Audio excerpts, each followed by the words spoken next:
The Semenyo deal is close. This, for me, is a fact. The Semenyo deal is close to completion. There's a buyout clause, fairly simplistic by all accounts. Manchester United and Man City have had direct contact on a couple of occasions now. In the middle of last week, plus over the weekend. Both clubs have again reached out to Antoine Semenyo. Both clubs have reached out to Bournemouth as well to find out the conditions of the clause and are the front runners. Man United, Man City are the front runners to sign Semenyo. This is as close to a fact. I think it's a fact. I think it's a fact, but it's as close to a fact as you can get. Ornstein, we're going to go through what he has said. Fabrizio Romano, the United Stand and the Football Terrace, very own Ben Jacobs. Both clubs are in active talks. We have seen Tottenham Hotspur pull out, which was always going to happen because Spurs, with all due respect to them, had absolutely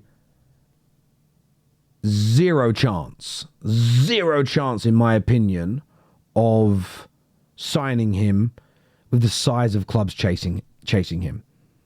It doesn't matter that United are 7th and not in the Champions League. Spurs, zero chance. And compared to the Liverpools and the Cities and the Arsenals, again, no way.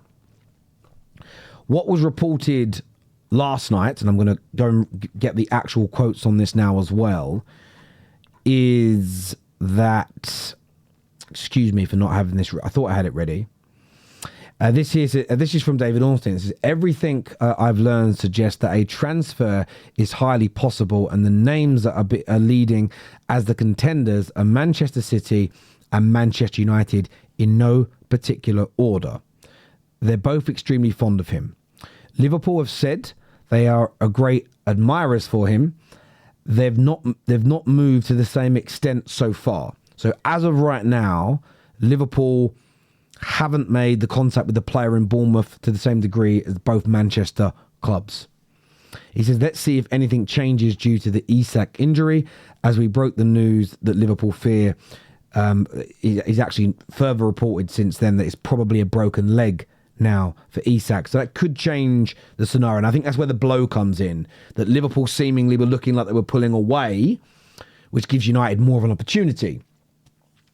Spurs were very keen and they were prepared to pay significant salary, but he politely is focusing on other options. So what Ornstein is saying in a very professional way is Semenyo said no. He says Arsenal looked at the situation, but more towards the summer, and I don't think he is willing to wait until the summer. That for me is another worry. I'll get to City in a moment. Liverpool might now change their minds and say, look, Isak's going to be out 2 or 3 months. We need something else. We need to... Ekitike is going to be the main guy up front. We need something else for these wings. We need to give ourselves a bit more firepower, maybe.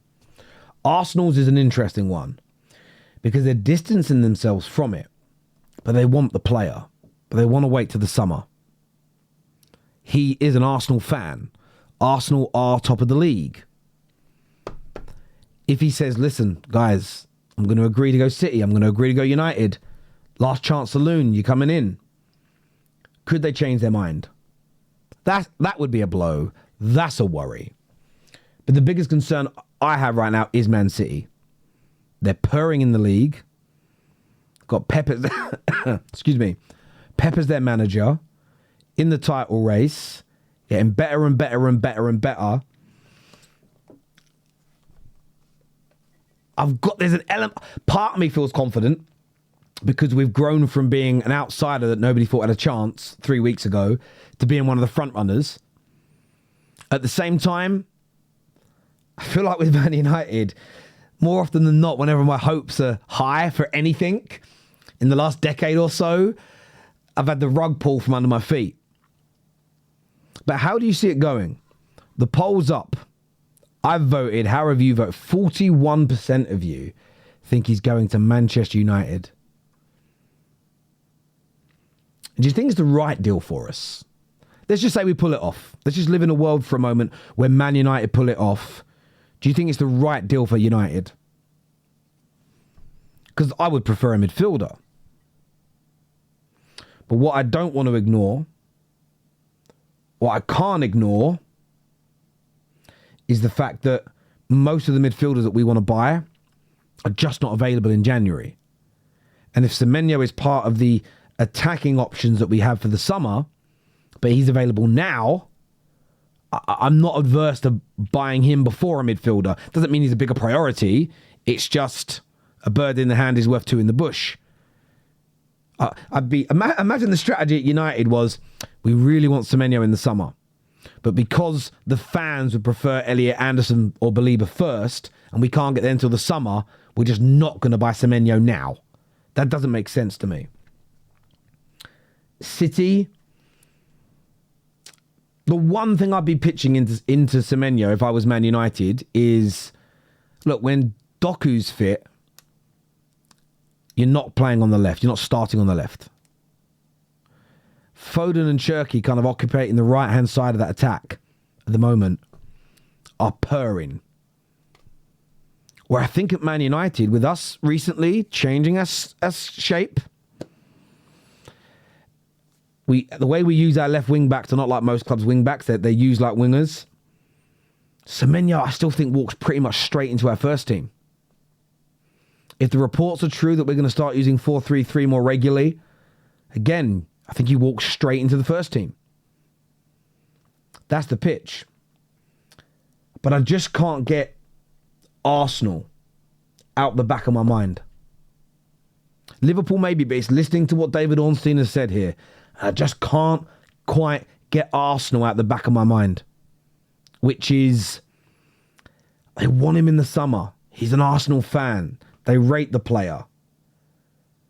Are Arsenal, with someone like Berta running their sort of transfer operation, are they going to allow a main target to join a City, a United, a Liverpool for the sake of waiting 6 months? Are they going to be that naive? I don't think so. I'd love to get your opinions on this. Where do you think Antoine Semenyo ends up? I personally think by the middle of January, the deal's done. I think the deal goes over the line. I would love it to be Manchester United. I think he's a very, very good football player. I think whichever club he goes to, he helps to elevate their attack. I think he scores goals. I think with his speed, excuse me, his power, he's got a decent... I know he went a couple of months without scoring, but I'm not going to overly judge him for that. I think he's got a good clinical edge. He can score all manner of goals. And you put better quality players around him. You're looking at, again, I'm not going to make any mad claims that he's world-class, best in the league, going to become a superstar. I just think he's a very good player. And at 65 million, which is the buyout clause, it's good value. I know it's a lot of money to us normal people. But in the footballing sense, all the top wingers and attackers in the world are 120, 30, 40, 50 million. At 65 million, I think it represents very, very good value. You think about some of the 70, 80, 90 million pound players now average they've been. I think he's the level above that. But look, I'd love your thoughts. I'd love your opinions on this in the comments section below. Cannot wait to read what it is you've got to say about this. But the Semenyo deal, for me, is very, very close indeed.